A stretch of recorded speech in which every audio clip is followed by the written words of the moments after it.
Good morning, friends. I am Dr. Rohit Sharma. I am a consultant psychiatrist at Dilshad Garden, Delhi. Today I am here to talk about the management of bipolar disorders. As in psychiatry and in perspective to health, bipolar disorders contribute a major chunk for the health system.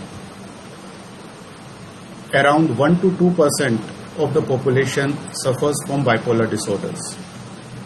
What do you mean by bipolar disorders? As the name indicates, bipolar means having two poles, and it is a mood disorder, so it is having two poles of your mood.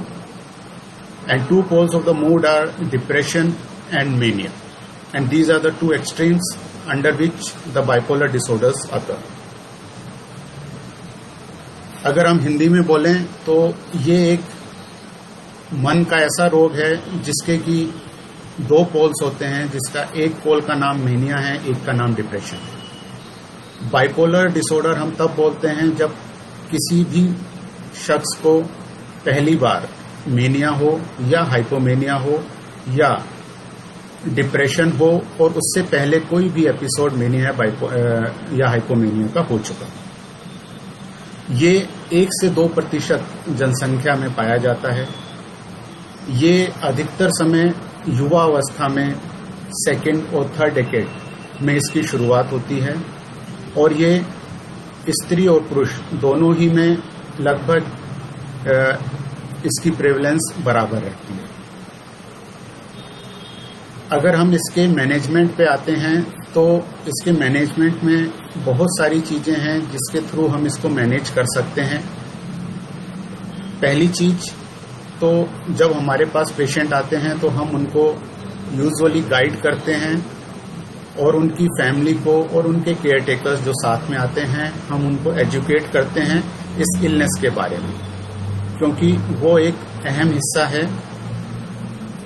अधिकतर patient खुद से aware नहीं हो पाते हैं तो care takers का role बहुत ज़्यादा बढ़ जाता है।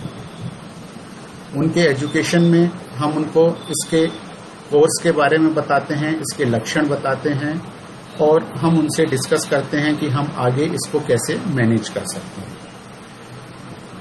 एक बार उनको साइको एजुकेट करने के बाद बहुत सारी चीज़ें इसमें शुरू हम कर सकते हैं, जैसे कि हम कुछ साइकोथेरेपीज प्लान कर सकते हैं, हम कुछ मेडिसिन्स प्लान कर सकते हैं, हम alternative therapies such as electroconvulsive therapies, light therapies और भी बहुत सारी थेरेपीज हैं जो कि हम बाइपोलर अफेक्टिव डिसऑर्डर्स में प्लान कर सकते हैं। बाइपोलर अफेक्टिव डिसऑर्डर्स के जो मुख्य लक्षण होते हैं उसमें मूड चेंजेस, मूड में बहुत जल्दी जल्दी बदलाव आना, एक पल उदास, एक पल चिड़चिड़ापन और अगले ही पल बहुत ज़्यादा उमंग भर जाना, इस तरह के लक्षण पाए जाते हैं। नींद की कमी हो सकती है, हर चीज़ पे गुस्सा, उतावलापन हो सकता है, भूख में कमी या भूख ज़्यादा लग सकती है। कई बार बाइपोलर डिसऑर्डर्स में साइकोटिक सिम्टम्स भी आने लग जाते हैं जिसमें हेलुसिनेशंस और डेल्यूजन्स होते हैं। बाइपोलर अफेक्टिव डिसऑर्डर्स में जो डिसऑर्डर्स आते हैं उसमें मेनिया, हाइपोमेनिया, डिप्रेशन वो डिप्रेशन जिसमें पहले कभी मेनिया या हाइपोमेनिया हो चुका। अगर हम ड्रग्स की बात करें तो इसमें जो मेडिसिन्स हमारे पास अवेलेबल होती हैं वो अधिकतर मूड स्टेबलाइजेशन का काम करती हैं। वो मूड को दोनों पोल्स के बीच में स्टेबलाइज करने की कोशिश करती हैं, मेनिया से बैलेंस आउट करके नीचे मूड को लाती हैं, डिप्रेशन से अपलिफ्ट करके ऊपर लेके आती हैं। और जो best stabiliser known at present is lithium. Lithium जो है बाइपोलर डिसऑर्डर के 4 जो फेजेस होते हैं, mania, depression and prophylaxis of mania and prophylaxis of depression, इन चारों फेजेस पे एक्ट करता है। ये न्यूरोप्रोटेक्टिव और न्यूरोजेनेसिस भी कर सकता है। लिथियम में मेन कंसर्न हमारी होती है कि इसका थेराप्यूटिक इंडेक्स काफी नैरो होता है। अगर हम ट्रीटमेंट, एक्यूट ट्रीटमेंट की बात करें तो हम कंसिडर करते हैं कि लिथियम की plasma concentration 0.8 to 1 millimoles per litre रखी जाए। इससे कम पे एक्यूट फेज में इफेक्ट नहीं आता है, इससे ज्यादा पे साइड इफेक्ट एंड टॉक्सिसिटी होने के चांसेस बढ़ जाते हैं। लिथियम मेंटेनेंस फेज में भी दे सकते हैं। मेंटेनेंस फेज में हम इसकी डोज को थोड़ा लो कर सकते हैं, जिसमें कि serum concentration 0.6 to 0.8 millimoles per litre है। अभी तक best performing medication for bipolar disorders lithium ही माना जाता है। लिथियम हम ऑगमेंटेशन ऑफ एंटी डिप्रेसेंट्स के लिए भी यूज कर सकते हैं। यूजुअली ये पाया गया है कि जो डिप्रेसिव एपिसोड्स, यूनिपोलर डिप्रेशन वाले, अधिकतर समय जब एंटी डिप्रेसेंट से या और थेरेपीज से उनमें हमें अच्छा रिजल्ट नहीं मिल पाता है, उनमें रिलैप्स होता रहता है या कभी भी हम रिलैप्स से बाहर नहीं आ पाते हैं, तो लॉन्ग टर्म में ये अधिकतर पाया गया है कि उसमें कहीं ना कहीं बाइपोलैरिटी रहती है। ऐसे केसेस में लिथियम ऐड करने से काफी ज्यादा फायदा होता है। तीसरी चीज जो हम लिथियम से कर सकते हैं, prophylaxis of both mania and depression. Specially mania की प्रोफाइलेक्सिस, अगर आपको मेनिक एपिसोड है और आप लिथियम कंटिन्यू करते हैं तो मेनिक एपिसोड होने के चांसेस काफी कम हो जाते हैं। बाइपोलर डिसऑर्डर्स में एक इम्पॉर्टेंट फैक्टर होता है सुसाइड। पेशेंट, काफी ज्यादा patient, approximately 15 to 20% patients of bipolar disorder at any stage in life try to commit suicide। और लिथियम ही एक ऐसा न्यूरोप्रोटेक्टिव और न्यूरोजेनेटिक केमिकल है जिसके थ्रू कि हम 80% of suicide risk in bipolar affective disorders कम कर सकते हैं। लिथियम से कुछ साइड इफेक्ट्स हो सकते हैं, जैसे कि GI upset, fine tremors, polyuria and polydipsia. Lithium acne, psoriasis और हाइपरथायरॉयड स्टेट को एग्रवेट कर सकता है। यूजुअली जो बेसलाइन इन्वेस्टिगेशंस हैं जो हम लिथियम शुरू करने से पहले कराते हैं, उसमें thyroid function test, kidney function test, calcium, ये चीजें कराते हैं और ये चीज हम रिपीट करते हैं हर 6 महीने पे with lithium serum concentration. Lithium एक नॉन टेरेटोजेनिक भी है, तो यूजुअली प्रेगनेंसी में या चाइल्ड बियरिंग फीमेल्स में इसको अवॉइड करना चाहिए। सेकेंड मेडिसिन जो हमारे पास अवेलेबल है for the treatment of bipolar affective disorder, that is valproate. Valproate एक एंटी इपिलेप्टिक ड्रग है और इसके usually 20 to 30 milligram per KG body weight के हिसाब से इस डोज पे अगर हम इसको देते हैं तो it has an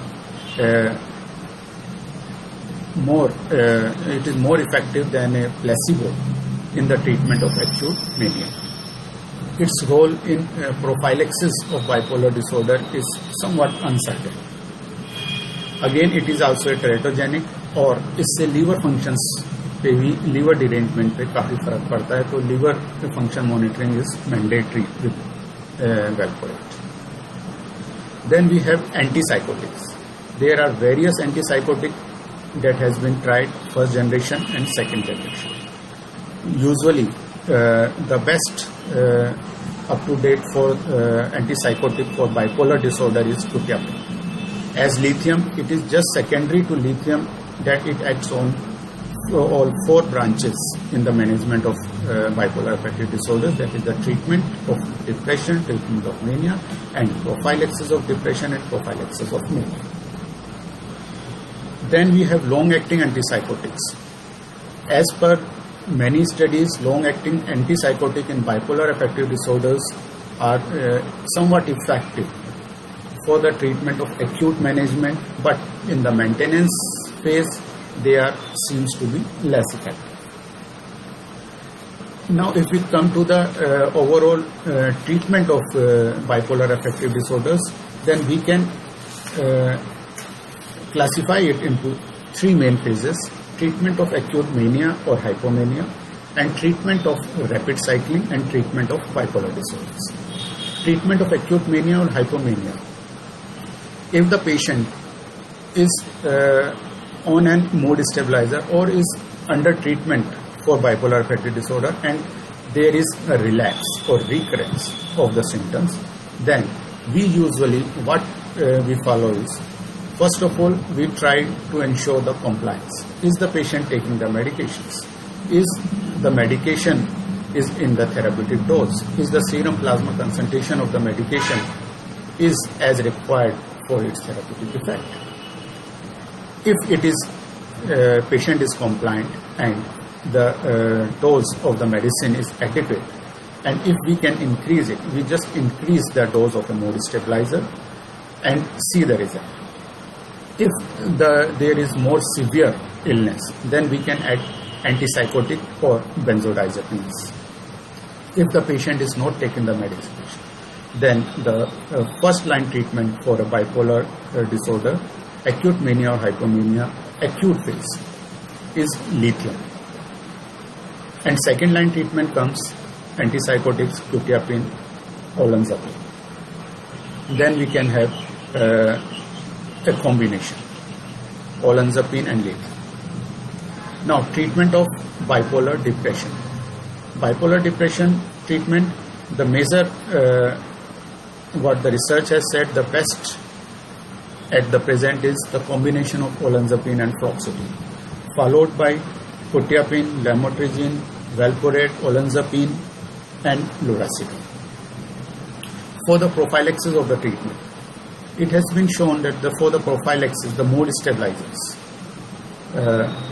when we lithium, quetiapine, olanzapine, they have been considered to be best for the treatment of prophylaxis, that the recurrence or relapse does not occur after an episode